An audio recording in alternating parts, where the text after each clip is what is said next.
And I'm on. Good evening. Welcome to Winthrop Votes. And I say I because I am flying solo for a little while, maybe for the evening. Well, not necessarily solo. Todd is at the town council meeting, which is it's important. He's running for town councilor, so it's good that he goes. Although he goes more often than not, he puts his time in there.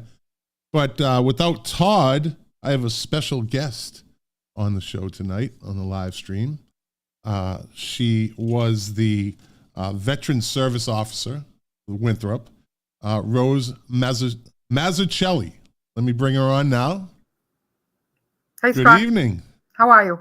I'm doing wonderful, and I'm excited to have you on.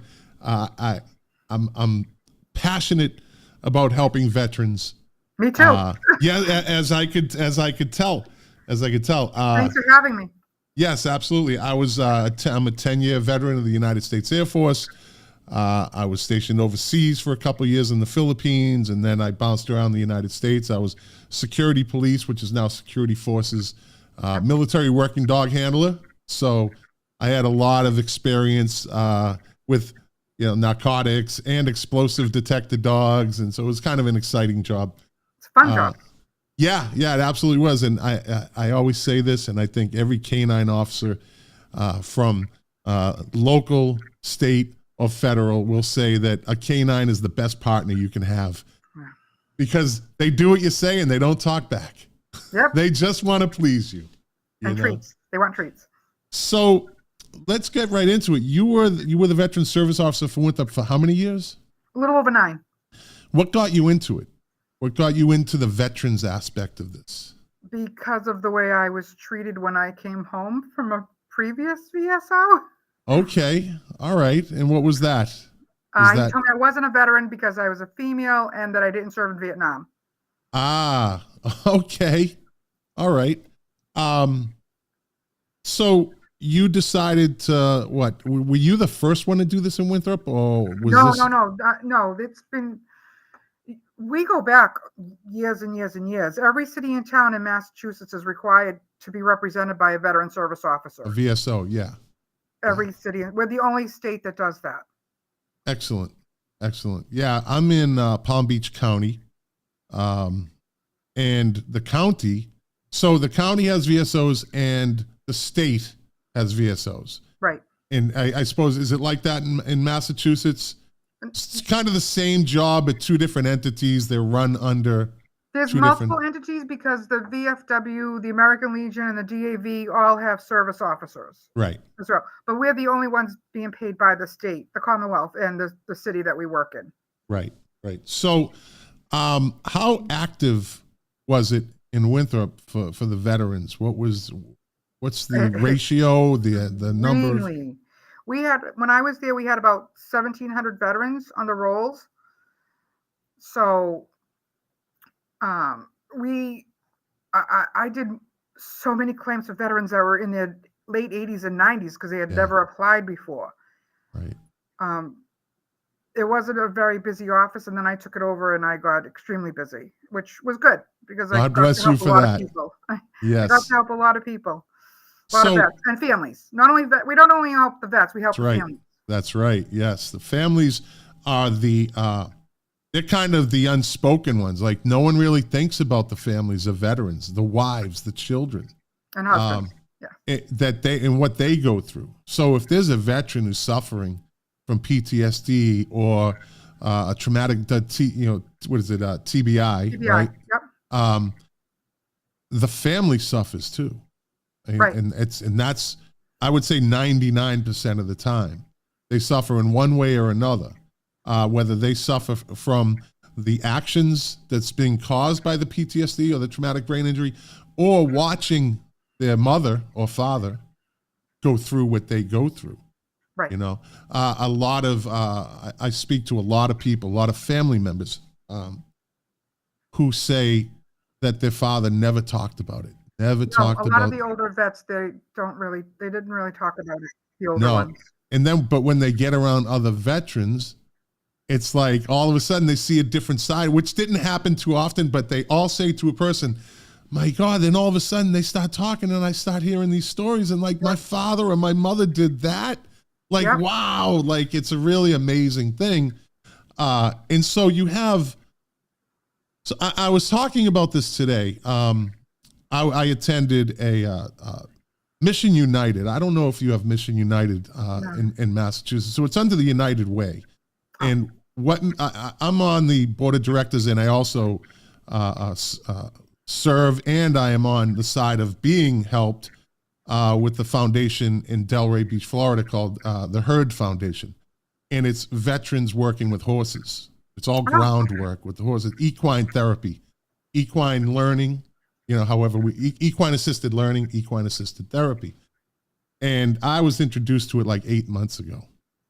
And I know a person in Massachusetts that does this, and it's an amazing process. We have a few places like that here, not near Winthrop, of course, but right. Yeah, we have a few places. So I went there. So like you said earlier, I waited and waited. I served from 87 to 97. And I saw some things I had no right seeing, right? I had issues. And the thing with that is, and what people don't understand is, so it's law enforcement. And this is related to first responders also. So in the military, a lot of people think I had the impression of the military, when you go in, everything is hunky-dory and above board and everything is straight. And the last day of basic training, my TI said, who's going to be security police in this squadron? And this other kid raised his hand. He says, I'm going to tell you right now, you are going to see the dregs of the military society. They slip through the cracks. And I saw it. I saw some stuff. So, you respond to this and you deal with this just like first responders do, police, firemen, and EMTs. And you see what you see, and it involves death, all ages, and you get done with it, and then you have to go back to work. Yeah. There's no like, hey, go home now, and it's like you do your statements, do your paperwork, you process, and you go back to work, and you're like, I'm just gonna be blunt. I just had a dead baby in my hands, and I got to go back to work. Yeah. And so that's how they did it back then. Yeah. So, I understand. Yeah. As you do, I'm sure you've heard 1,000, 10,000 stories of unfortunate incidents. And my own. And your own. Exactly. So, and this is just like a background for the people that will be watching. So I waited. Someone said, file your claim. No, you should get this. You should get that. Nah, I don't need that. Right? 100. How many times did you say that? Nah, I don't need that. Yeah. I'm good. But as we get older, the stone starts to crack. Even the hardest piece of granite cracks eventually. Right? So I said, all right, you know what? I have to, you know who told me is other veterans. So I was stationed in the Philippines for 2 years. That was from 87 to 89. And even this November, about 15 or 20 of us get together every year, like that band of brothers type thing. That's awesome. Right? Yes. They were the ones that said, dude, you need help. Like we tell the same stories every year, and it's like, dude, you need to get some help. You need to seek this out, right? And the first person I talked to was a VSO, and she was spectacular. She was involved to a certain, as far as you can get involved. So you go in there and you're expecting this kind of, because it's this military thing, and you're thinking you're going to get questioned. And she was very nice, very calm, knew exactly how to handle what I was saying to her, because some of these things are things you just don't say to other people, So, Correct. Thoughts of suicide, right? And so it's a big push, as you probably know right now in the VA, suicide prevention is like the top of the ladder right now for them, right? And you're afraid of the stigma, and you're afraid of this lady was an angel. And everyone, I've dealt with, I think, 3 VSOs, and they were all spectacular. Good. So as I said before the show, thank you for what you do, because you make it easy for people like me that come in like, machismo, like, yeah, I'm good. Yeah, okay, I got this problem. By the time she was done with me, she wasn't even a therapist, and she's getting stuff out of me, right? And she did it all, the paperwork for me. A good VSO will do all the paperwork rather than hand you a pack of 72 pages and say, go fill it out. So there's that aspect of the job, right? There's those VSOs, right? Yeah. And I've heard people say that. I have been blessed to deal with the ones I have that have been very, very helpful. Like, I had all this paper. They were like, if you have documents you would like to submit, just give them to me and I'll submit them with your package. And then I hear the horror stories of people like, oh, I got to go get a lawyer and I'm going to do it this way because my VSO said this. And he said, I'll probably lose benefits, et cetera, et cetera. Like, for going for a reclaim or try to up your percentage. Yeah. And there's VSOs, but I think those are few and far between. Yeah. I think they're few and far between. And I have some friends that unfortunately ran into that, and I just said, just find another VSO. That's it. Because they're spectacular. People don't realize how much help you are to a veteran. You're probably more help to a veteran than a therapist. I try to do what I can. And again, thank you very much. So you did that for 9 years in Winthrop. Yes. Right. And what did you get? A small office, you said? I had a closet. Half of a jail cell, because the jail in Winthrop used to be in the basement. Yeah. I even had I know. And my window faced a cement wall, I couldn't look out at it. When anybody went up the front stairs, I would get paint chips on my floor and all my things. But it was okay. It was cozy. We couldn't fit more than 2 people in it at the same time. And right. But it was okay. It was comfortable. Well, you stayed for 9 years, so evidently you were good with it. I love my job, so yeah. So that makes it all it matters. It makes it all worth it. So Winthrop has. So when did you leave? A year ago, July, I left Winthrop, and I've been in Melrose a little over a year now. And you're doing the same in Melrose, or? I'm the director for Melrose, Wakefield, and Saugus, so I have 3 VSOs under me and 3 admins. Wow. Yes. And even that's not enough, right? No, we are constantly busy. Constantly. So I went to this this function, this conference with Mission United, where what they're doing, and they're under the United Way. They're a subsidiary of the United. They were created specifically to help non-for-profit organizations, foundations that help veterans. So they'll give you grant money, the whole thing. So today we had a conference, and it was all nonprofit organizations, foundations, and the big push through the VA now is to get these organizations to find each other to help veterans. So we have a team called the Gray Team, and they're here in Boca, and what they do is they do really state-of-the-art workouts. They have hyperbaric chambers, for veterans, and they get like a free 45 days to go in there. Nutritionists, it's all free for the veterans. And so we're trying to link each other up so we can keep things going. You need that. Exactly, right? You need the resources to connect, because you're not only using one resource. I mean, I'm using between housing and medical and all different types of other resources, different benefits. Yeah. Clothing, food, furniture, so many resources. Let me bring Todd just came on. So excuse me, Carol, let me bring on. There he is. Hi, Todd. No, see? No mic. My mic was muted. It's great. I have the right one too. Let me just double check. It's not the right one. See, this is what happens when you come in late, Todd. This is what happens when you come in late. Is that better? There you go. Now you sound normal. I sound like a normal person. So, Rose, thank you. Sorry I'm late. I was at the town council meeting. I do not want to talk about that tonight. Okay. No, we can talk another time, Todd. We were looking forward to you coming on, Rose, so we didn't have to talk about that stuff. Right. Yeah. I really want to know, this is a great learning opportunity for me, so that, when serving on the council, I can, veterans are important to me too. My grandfather was a veteran. There are several other veterans in my family, and I have a lot of respect for them. So I don't want to take up too much of my time. Hear my voice. I want to hear more from Rose, and I'm eager to learn. Thanks, Todd. So, Thank Rose, you. what did you find was the number one need for veterans in Winthrop? Was there a specific? Just connecting with the VA or getting some financial help.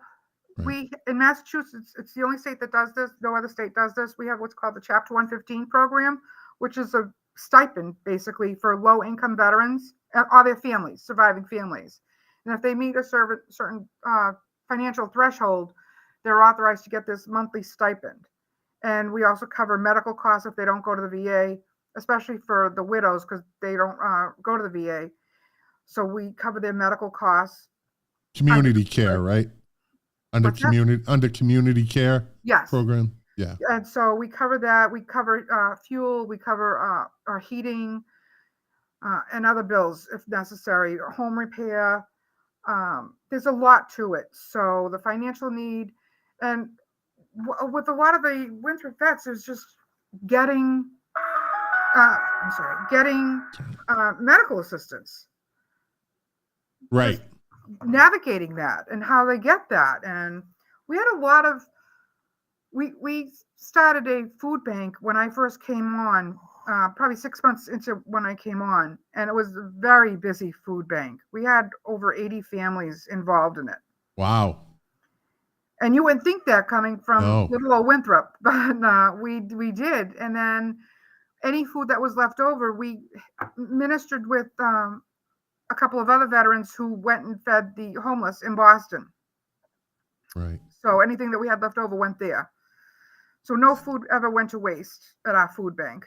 I always say no veteran should be homeless or hungry. Right. Should never. A lot of people don't ever understand happen. why some veterans prefer to be homeless, is because when you go to a shelter, you have rules. Right. And a lot of vets are tired of the rules from when they were in. The years of service, right? And there's also PSD and TBI, that they might be dealing with. And so, what's that? Sorry about that. Just a quick question, because you said something earlier that was important. You started listing all the different things that you need money for. As you know, money is a premium, right? Money is at a premium. So if you had 3 areas of priority that you would recommend for the Winthrop VA's office, Veterans Affairs office, how would you prioritize it? Outreach. I constantly did outreach to try to get to those veterans. My oldest veteran that I assisted was in his late 90s. He was an Army Air Force fighter pilot. Wow. And we honored him on Memorial Day with a plaque and whatnot.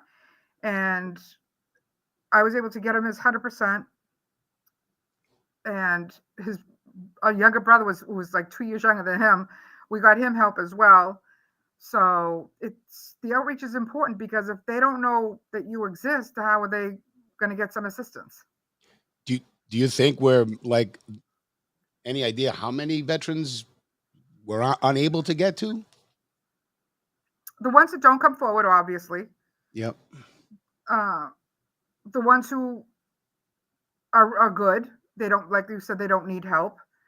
And then the ones who don't have internet, they may not have cable, they read a newspaper still, they don't have a regular smartphone, they have a flip phone if they have a cell phone. So getting the word out to those type of veterans was very hard for me, because I did a letter campaign. So it went to every veteran who was a registered voter. Right. I spoke at all different organizations in the time that I was there, all different groups. I got out there and I spoke. I went on WCAT a few times. I even went on with Delbrook Binns, our Tuskegee Airmen, several years ago, because a lot of Winthrop people look at the WCAT, the local channel that we have. So I used to put ads in the paper or put letters in the paper, the Winthrop transcript. So outreach was one of the most important aspects of my office, because if I'm not connecting with the veteran or the veteran family, then what good is it? Well, that makes sense. Would you say Would you consider the veteran population with a vulnerable population? They're everywhere. Right. Yeah. We had a lot of veterans in Winthrop because of the bases that we had many years ago. Yes, that's right. We had Fort a lot Banks, of Fort veterans. Heath. Yeah. Yes.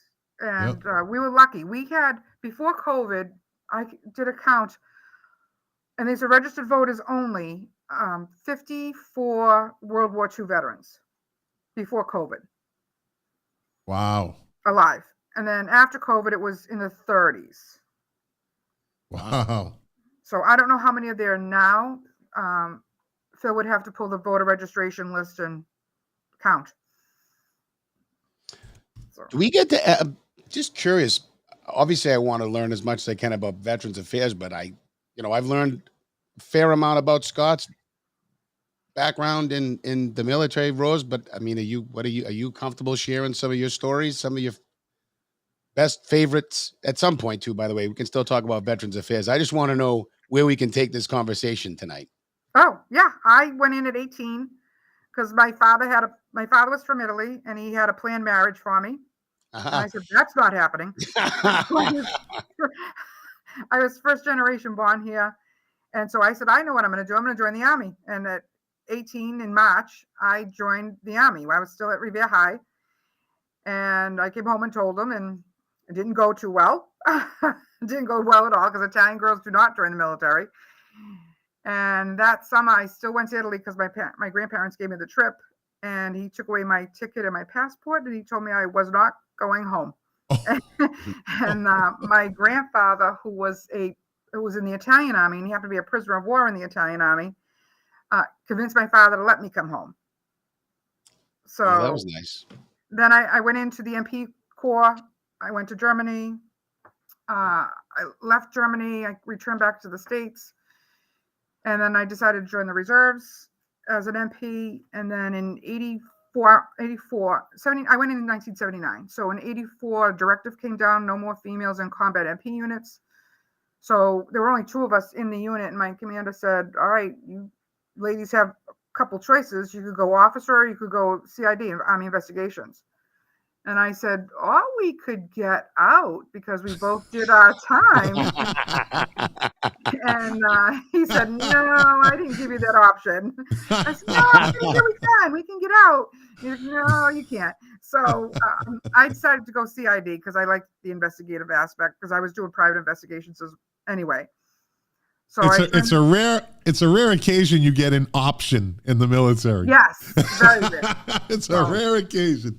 I didn't want to go officer. I wanted to be an investigator. So that's where I went into CID. I got my gold shield, and I stayed in that same unit for 18 years. Wow. Yes. So I've been a lot of places. Our deployments prior to 9/11 were very short deployments. They were just for missions. That was my unit. We did protective service, and we supported the regular Army CID agents. So we went on week-long missions, or 2 weeks or 3 weeks or 4 weeks. Then post 9/11, it all changed. Everybody went for a minimum of 6 months, 6 to 9 months. Oh, my unit on 9/11 deployed for 3 years as reservist. And I went to the unit. I was out. I went to the unit. I helped with all the paperwork, with the orders, getting their files together because they left that day. Just got in a car and drove, took their guns and got in a car and drove down to DC. They processed a crime scene at the Pentagon. And then we brought them back 3 weeks later, and we found a place to stay because they were basically staying wherever they could find a couch or a bed or wherever. Yeah. Down there. And I can't tell you how many calls I had from police chiefs because they couldn't backfill their position. And if you take a small town like Winthrop, who loses 1 or 2 officers and you can't replace them, that's that hard. Was an issue. Absolutely. I remember that. That was a big deal. So they went on, and a lot of them stayed about 15. A couple of guys stayed about 15 years in. Yeah. I was worried that I was going to get called back, but thankfully I didn't. But I just supported the unit any way I could in the rear, even though I wasn't in anymore. I was a civilian. A lot of those people that got deployed there lost their jobs too. Yes. Like they had nothing to come home to, and they were home. Yeah. Wow. They're home they're in stateside, and they they go back and they're like, hey, we had to replace you. You were gone for. But we have reemployment rights, and it's very strong. It's not a union. It's like a union for the reemployment rights. So, I was very blessed. I was the only female investigator in my unit. I was the only female in my unit for a long time. So you served a special purpose? Yes. Yes. Yeah. What is that? Am I missing something? The special purpose, what does that mean? Well, females, right? You have to process females. It's not, that's one of the things, you know what I mean? Yep. And I know for a fact, when I was with U.S. Customs and Border Protection, female officers were at a premium because we had a lot of female smugglers. And there's a lot that went with that. You know what I mean? It can't be two male officers in a room with a female smuggler. No. Nothing's good is going to be said about that. Not that anything happened, but it's accusations. It's the whole thing. And that's just one thing. So for Desert Storm, I was down at DC for a protective service mission, and every female agent had been deployed. Wow. There was a little over 100 female agents compared to about 2,000 male agents. Yeah. Holy moly. Yes, we're very far and few between. Now, Rose, did your unit ever do co-missions, if you will, or co-work with folks like Scott's, dog officers, dog enforcement? We worked with a lot of resources. We all work together. Yeah, absolutely. Yeah. We all work together because it takes a whole team to complete a mission. Yes. Oh, right. Somebody just sent me a text, Rose. By the way, somebody made and this has nothing to do with anything. They had this. There was someone said something on Facebook like, I make up these questions and make it look like somebody's asking questions. I'm like, here's my phone. Here's the text message. Like, just whoever's watching thinks I'm making this question up. If I had a question, I would just ask you a question like I have been. So this person says, what type of resources does the town's veterans agents have for veterans? The VSO, like what resources? So I think you just named a few, right? Yeah, we have the VA. Yeah. So we're not the VA. People think that we're the VA. We are not the VA. We're veteran service officers. So we represent the city or town that we work out of. We connect veterans or their surviving families to the VA and all those benefits. We do education benefits. We do housing, health, like I said, healthcare. There's so many resources. If you have trouble paying your rent, there's other resources for that. There's other organizations that help with the back rent. We have what's called the SAVE team. It's their supportive services, and they help with almost like the Section 8 housing. It's a VASH voucher. It's veteran housing voucher. And there's hundreds of resources that where there's a will, there's a way. We find it.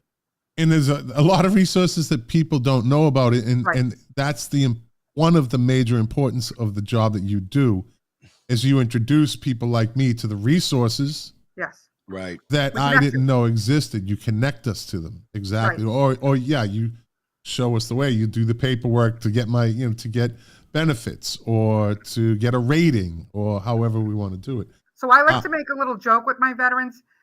And I love how you call them your veterans because we are. At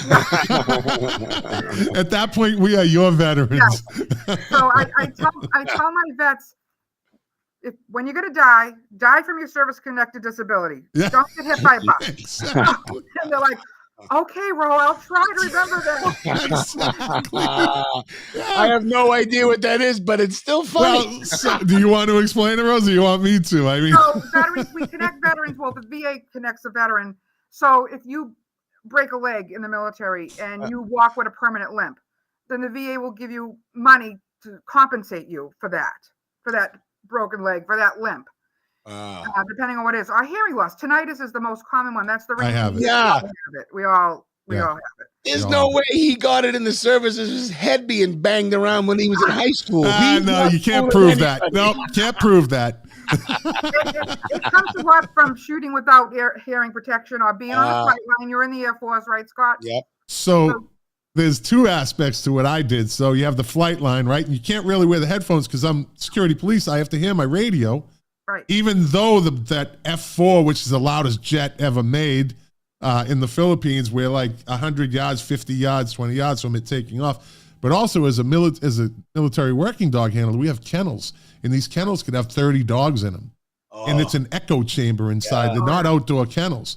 So you have to go in, and maybe sometimes you put the headphones on, the ear muffs, but get 30 crazy ass dogs barking and yelping, and that's like an echo chamber in that place because it's feeding time. Yes. So, so yeah. So if a veteran is connected, say for a bad heart, let's talk about the PACT Act for a few minutes. Okay, the ischemic heart disease from being in Vietnam or Thailand or the Philippines or a bunch of other locations, heart disease, the veteran dies from a heart attack because they were connected for it because of Agent Orange, what Agent Orange did to their body. Then the surviving widow can collect benefits because of that. And also what we have in Massachusetts that no other state has is an annuity. So if you're connected at 100% rating, Massachusetts gives you a $2,000 a year annuity. And then after you die as the veteran, the spouse can continue to collect that. And you get burial benefits too, You right? get burial benefits. You can go to any of our national cemeteries for free. Yep. And your spouse can go with you as well. Yes. So education benefits. Wow. The VA sets up living wills for you. Like once you connect, free legal. Yes, once you connect, and I spoke to them today for the Palm Beach County, the VA Legal Aid Society, kind of. They oh my God, it's amazing what they can do for you.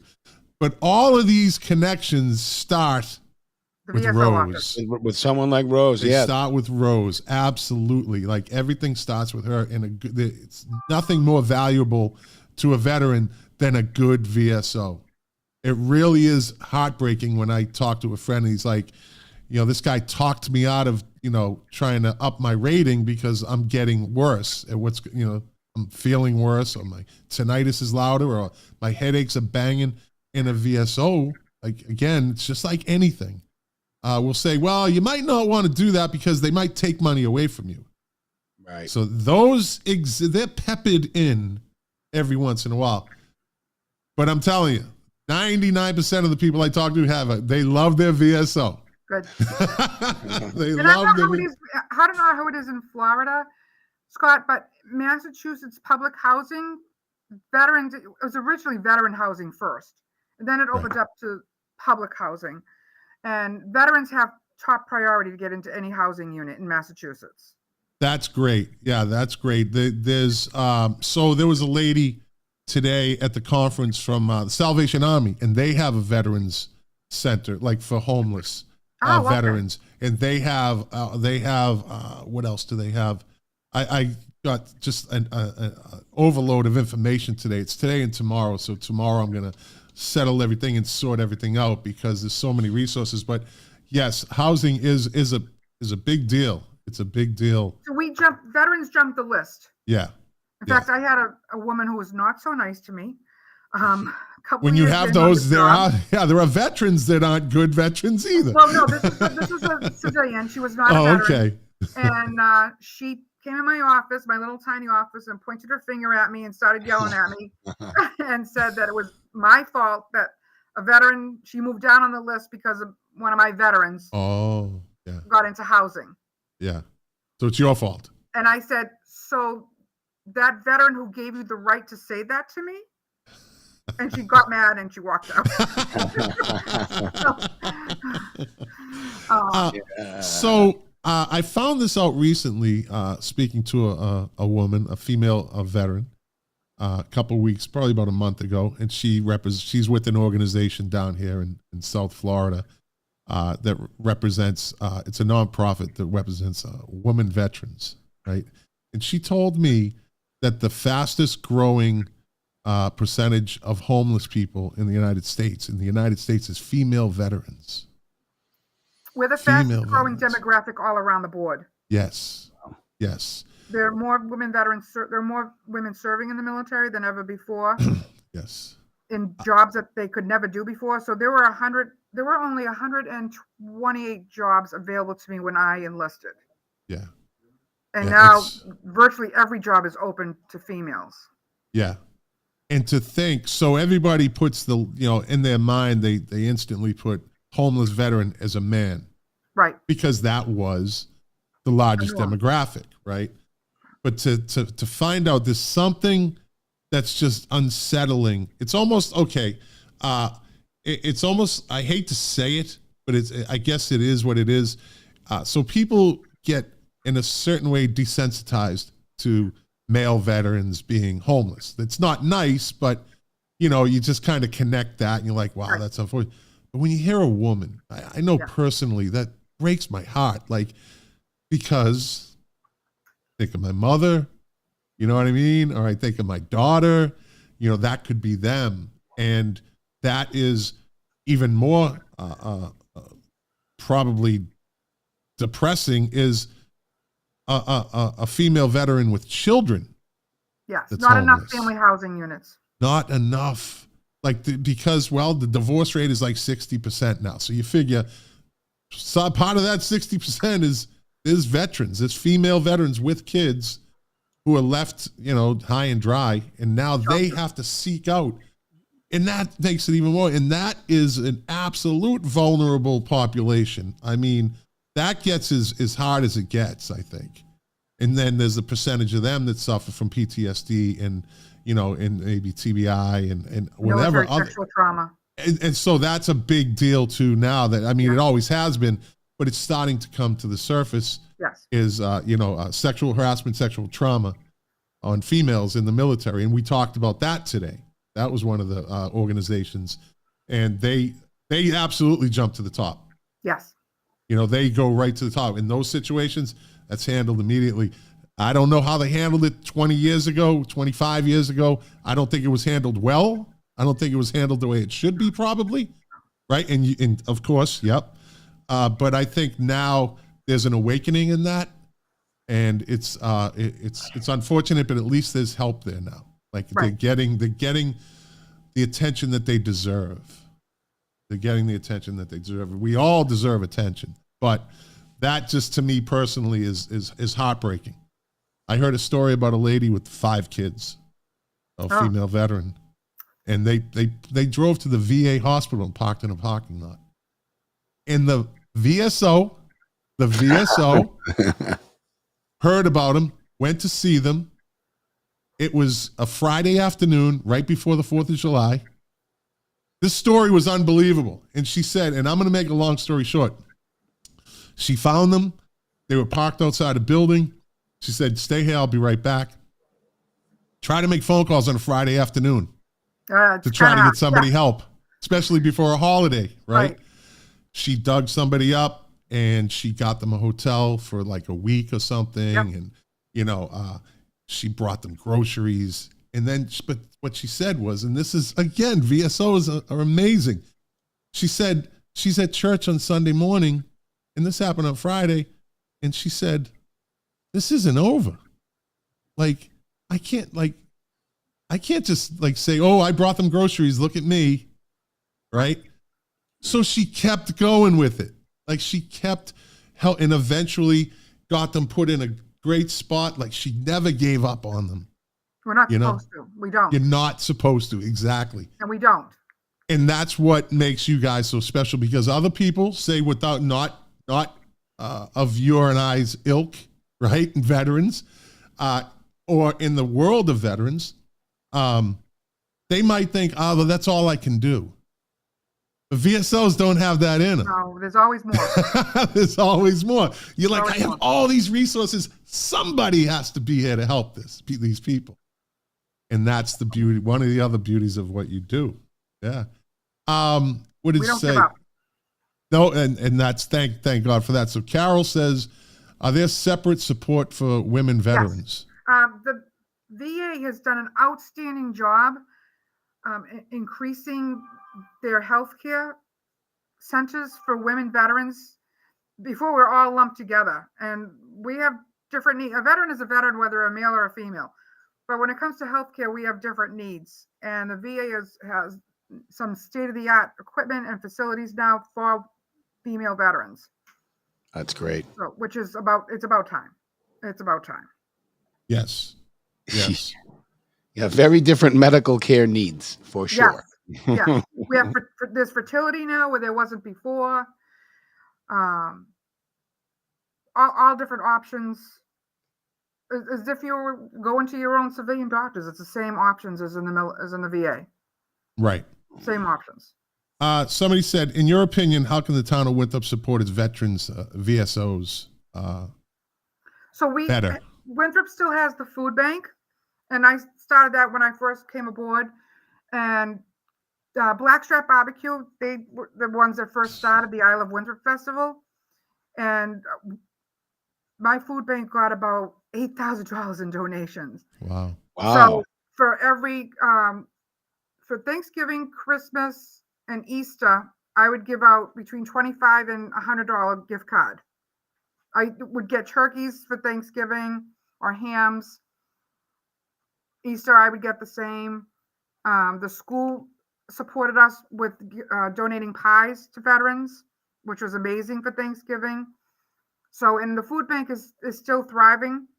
So we will bring food. If we would tell our veterans, or we would tell anybody, if you need food, just reach out to us. We have gift cards, and we'll bring you a couple bags of groceries if you can't get to the supermarket. So yeah, supporting the food bank is huge. We can get other benefits, other resources, because we can also pay for a hotel for up to a week for a homeless veteran.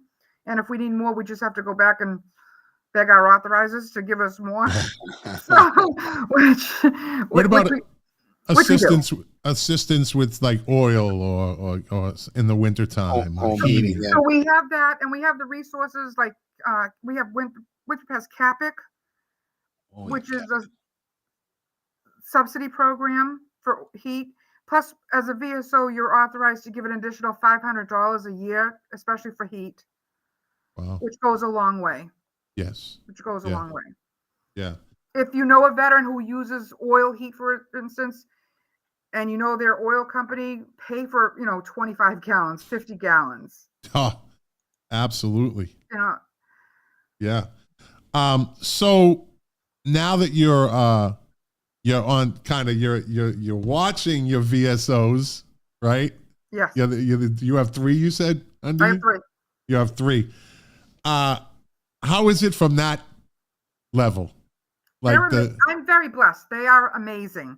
Good. They all work many hours.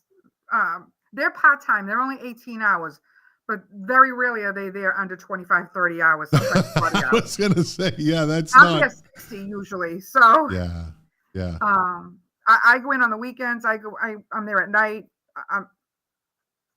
I get the calls from my police department in Melrose at Fridays at 4:00 about a veteran. Yep, right. So I'm there with them. And my VSOs, like I said, I'm very blessed. They are so dedicated, and they do the same. Right. You still live in Winthrop? I live in Winthrop still, yes, on the beach. Are you running for something? I'm running for the Housing Authority because our own Richard Honan, who's been the person on Housing Authority for the last 10 years, decided to retire. He did a phenomenal job, and I believe in order to preserve veterans' rights for housing, there should be a veteran on the board.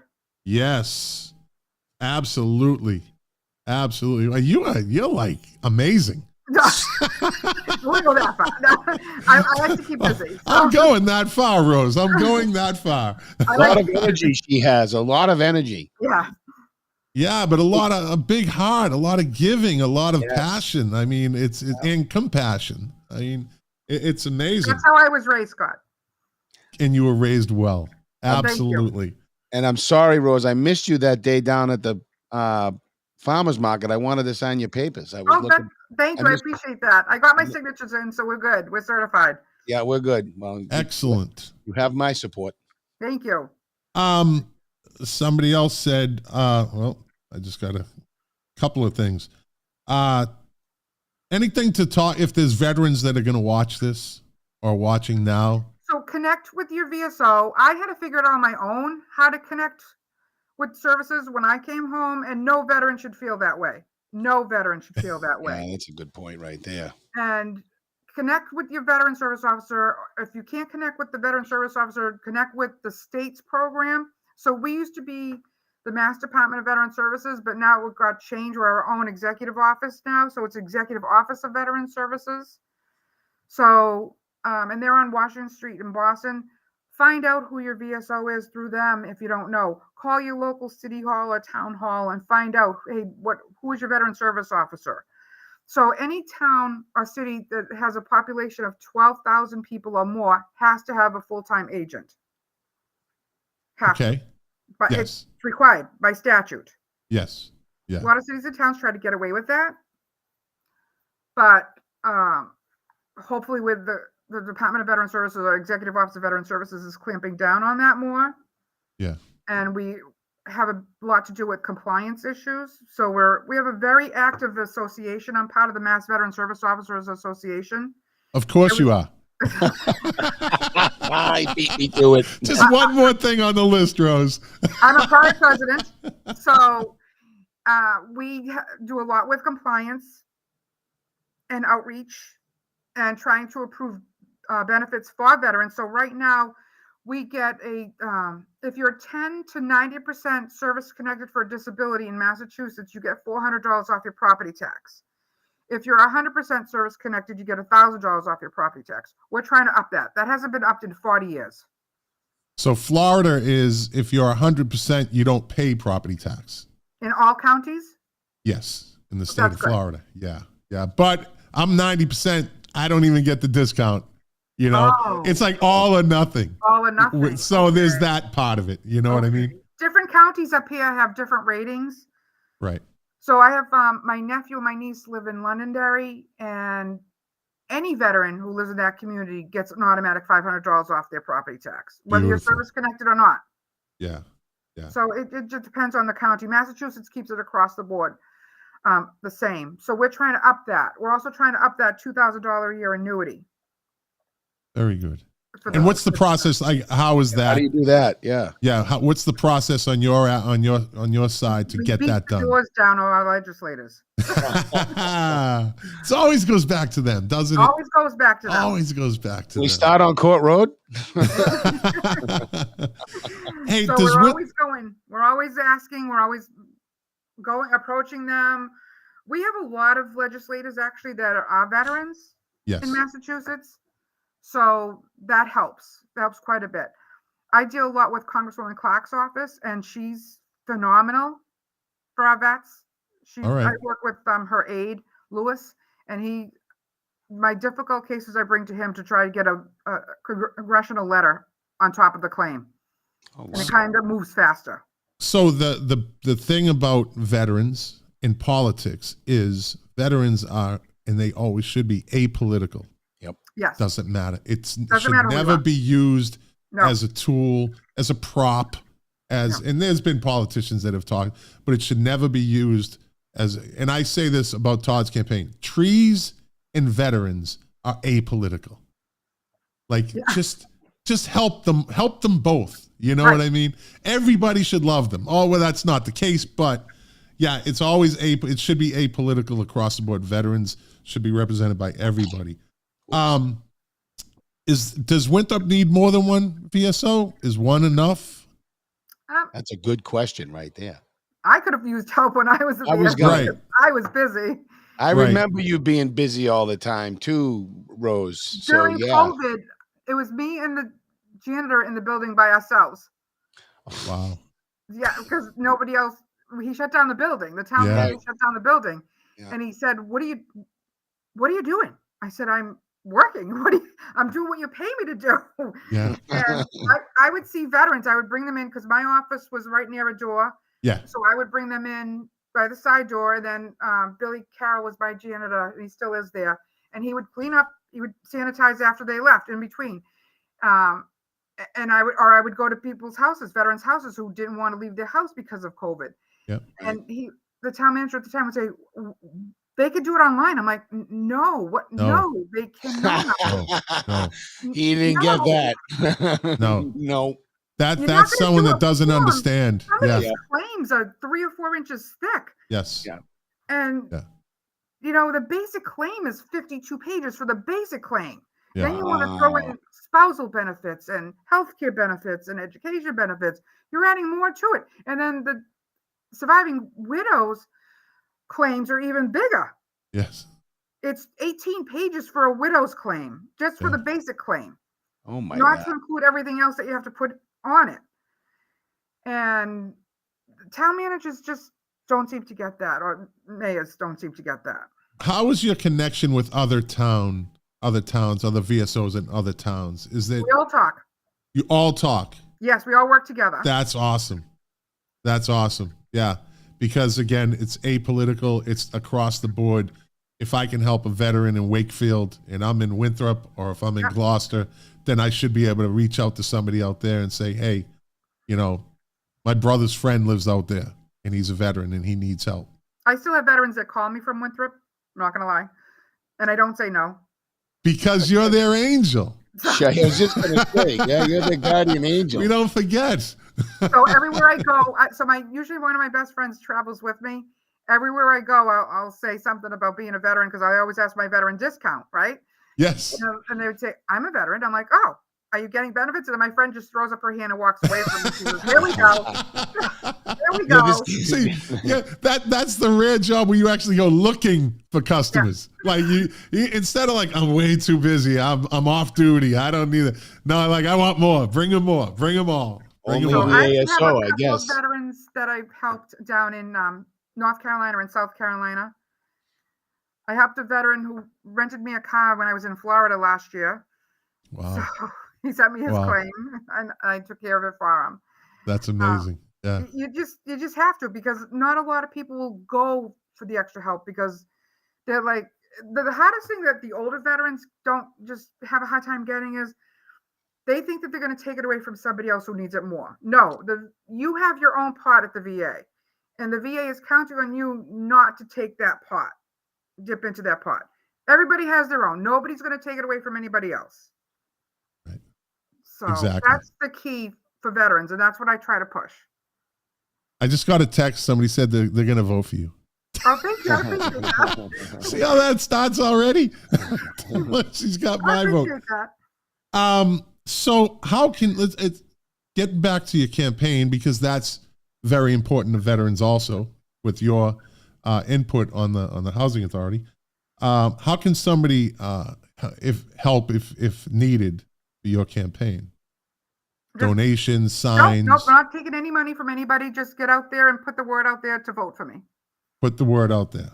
All right. Vote for me. That's all I ask. Excellent. Now, who replaced you in Winthrop? Phil Ronan. Phil Ronan.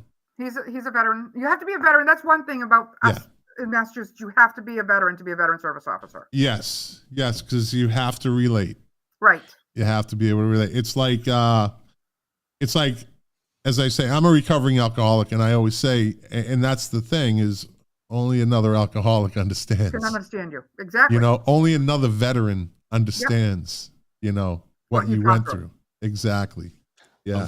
Would volunteers be useful? I mean, I couldn't understand, obviously, but like if someone civilian volunteered, could they help? They could. We asked them to help with our food bank or delivering meals or something like that. They can't really help with claims because of the confidentiality and HIPAA. Right. Yeah. Okay. Yeah, that's a big deal, because it's all HIPAA. Yeah. It's all HIPAA. Yep. Well, Rose, I want to thank you. I don't know how many times I've already thanked you, but I'm going to thank you before having me. And before I love Carol. She's awesome. Carol and I go way back. Oh, good. Yes. Her daughter and my youngest son are the same age, and they went to school together. They started a preschool together. So that's funny.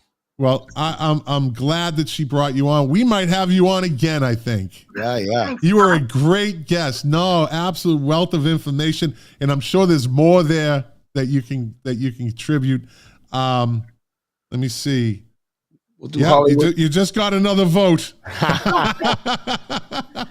We'll do Hollywood Squares of Winthrop, and we'll invite all of the famous people from Winthrop, like Rose. People in Winthrop.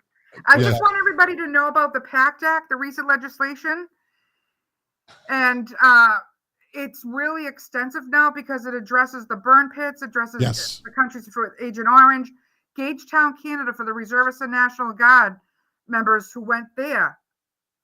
There's been Agent Orange found in Gagetown, Canada, and Canadian government is taking care of their military because of the whistleblower. So it's really important to understand this new legislation. Over 1.4 million claims have been put in since last August in the United States about this new legislation, these new claims. So now the burn pits were over in the desert. Agent Orange. Yeah. Agent Orange was found in more countries than you can imagine. Yeah. Wow. You know, we're working on Fort McClellan, Alabama, because it was a chemical site, but also the WAC Corps was there. And I wasn't a WAC per se because I went in after they disbanded the WACs. However, we still had to go over to WAC Hill for classes on protocol and makeup. Now, for the people out there that don't know what a WAC is, Women's Army Corps. There you go. Women's Army Corps. So, they've heard the term. I don't think Gen X has heard that. Gen Xers have heard that term. I know baby boomers have heard that term. That's why. Yeah. And I'm Gen X. Yeah. Yeah. And so God bless the WACs. So we're very, like I said, we're very veteran rich, and in Winthrop especially. But we try to do what we can to help them. That's all. Yes. That's it. That's it. And Carol is right. Our kids kissed under the slide. Yes, they yeah. Look at you can see the but questions. Thank you for having me. I really appreciate it. And just tell everybody to go see their veteran service officer. We will do that. And, did I say thank you to you, Rose? Yeah. Rose, did I say thank you to you? Did I say thank you? You know, I'm going to say thank you to you before I go to bed. How's that? I appreciate that. No, I really, I am not joking. I joke, but I'm serious. I cannot stress enough the important work that you do for veterans, the unsung heroes to veterans around the world is the VSOs and the people that are in charge of the VSOs. Yes. And again, you're running for Housing Authority. Housing Authority, yep. Right? Get out and vote November 7th. Get out and vote for Rose November 7th. Yep, absolutely. Absolutely. And ding, we got you another vote. Look at that. Like they're just rolling in, Rose. They're rolling in. Thank you. Again, thank you so much for coming on, and we hope to have you on again. When you see Rose, make sure you say thank you. That's all I say. That's right. Absolutely. Right, Thanks, guys. Take care. All right, Rose. Thank you very much again. Awesome. Yep. So glad we had her. So glad we had her. Yes. What a wonderful, wonderful person she is. Well, and I was excited. I was getting, I think, a little too excited because it's like Christmas over there. It is because I know what she does, and I know how important it is, and I know the effect that people like her, the VSOs, have on veterans, and the relief that they give us when we go in to maybe file that claim for PTSD or traumatic brain injury or anything, heart issues, Agent Orange issues. They are the first stop. They are literally the first stop, and they are the ones that send you in the right direction. And if it doesn't work out, you can go back to them. It's not like, we've already seen you, move on to the next agency. No, all right, come on, we'll refile. And that's a lot of paperwork, dude. Yeah, dude, that's helpful right there, because you know what it's like sometimes dealing with the government. You're going to this building, that building, you're calling this department, that department. Yeah. That's that's a lot of paperwork, and a lot of veterans get frustrated from the paperwork, So yeah, we hopefully we have her on again before the election. Yeah. Anything? Yeah. I got to share a couple highlights. Yeah, absolutely. We can go as long as we want. It's a live stream, buddy. So I've been going. I want to start going to the meetings just because getting elected, you don't want to go in there for your first meeting and not have been to some, had some background before you got going. So you've had your share of meetings though that you've gone to. Yeah. I try to stay as informed as possible. Yes. But a couple things came up. One was, so Vasily made during public comment, Vasily made a comment about I guess some of the counselors, or one or two of the counselors, have made some comments about seeking alternative ideas for the middle school. So I found it interesting only because That'd be everyone on John that, Munson and Aiello, correct? yeah, I think so. I don't know for To sure. my knowledge, I think it's those two. Yeah. My understanding is they all knew that these two projects are they're not tied together, but they rely on each other, right? Yeah. The firehouse, the fire station, and the middle school. Oh, it was in the transcript. Carol says, okay. So either way, right? They're out there. It just seemed weird to me because you would think they would all be on the same page already, right? Like, because they had to know that one of the reasons not to choose the middle school was to build a revenue generating facility. So I just found that weird. It felt like dissension of some kind. Well, Munson didn't get what he wanted. Well, what did he want? Remember, he wanted to put the boutique hotel there. Oh, and yeah. Okay.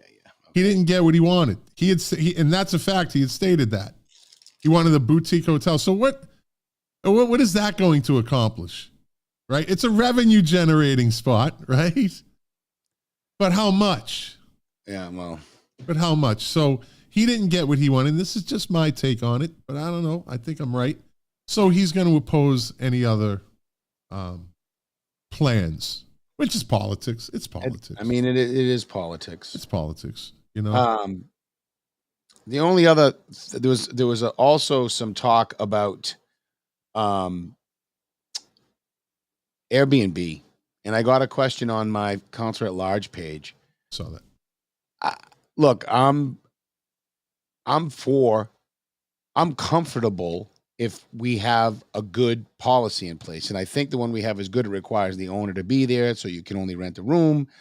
I think we should limit the number if we're going to do it. But at the end of the day, I think the people should vote on this. I do not think the 9 counselors should be deciding on something this important, because this is people's property.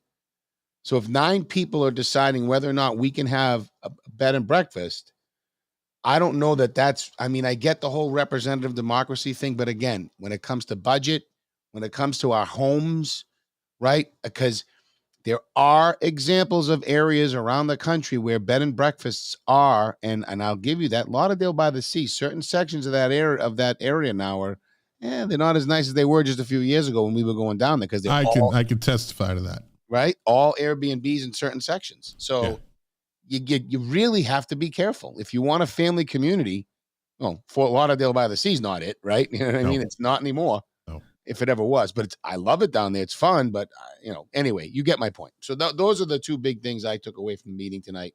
I really think people should we got to pay attention to this, because I believe everybody should be heard. Even people who come here and rent are impacted by Airbnb. So anyway, there are 128 in Winthrop that we have, and I think 12 are legal. Yeah, we had discussed this. Enforcement is impossible. Last year, I think we talked about this. Yeah, and we had said that people have to get out and find these illegal Airbnbs, and I remember saying the best way to do it is, well, go on Airbnb. The list is made for you. Type in Winthrop 02152, Winthrop, Mass, and you will see all the Airbnbs listed. And if you go to the books and you say, oh, these 12 are good, right? What about the other 118? Yeah, 116. Yep. Like, okay, we have our list. Let's go talk to people. Knock and talk. That's really what it is. So it's enforcement, right? It's like down here we have code enforcement, right? It has to be up to code. They travel the streets, and no parking your car up on the lawn and keeping it there and putting planters in it, and why? Why? I know, right? I don't know. I don't know. Nice. Go down to Hialeah and ask them. Why are they doing it down there? Oh man, Hialeah is a mess now. What a place! That is a very unique place, buddy. Hialeah, Florida is a very unique place. Let's put it this way: the contractor that does all the work on Casa McVera 2.0. He's a Colombian guy, and he's funny. And I had something done like half-assed, right? And he pointed at it, he goes, oh, man. Come on, man. He goes, come on. Hialeah. Oh, yeah. I didn't even have to ask me. I didn't have to ask him what that means. He goes, oh, man, exactly Hialeah. Hialeah. Hialeah is a very unique place. It's got a lot of personality. Let's put it that way. It does. Anyway. So, real quick, how's things on the campaign trail? Things are good. I mean, I've over the last 4 or 5 days, I picked up another 6 sign locations. I've gotten more good feedback. It's funny. The morning wave, the morning standout, where I'm basically by myself at the bridge or near the bridge now. You just start to see more and more people are starting to actually wave and get into it now. Where they were before, they were standoffish. Yeah. I mean, I'm sure. I don't have polls. They don't have polls locally. You just don't know. Yeah. I had a nice conversation with a neighbor of mine, and so I was excited to have that conversation with her because that comes with a lot of votes too. Good. So I think we're gonna be all right. I think we'll be all right, man. We're gonna be all right, guys. I think we'll be all right. And with that, I think we'll end it on a positive note. Oh, yeah? Thank you, God. I can go to bed. Yes, you can. Oh no. Really? Right at the end of the show. Hold on. You're on with the votes.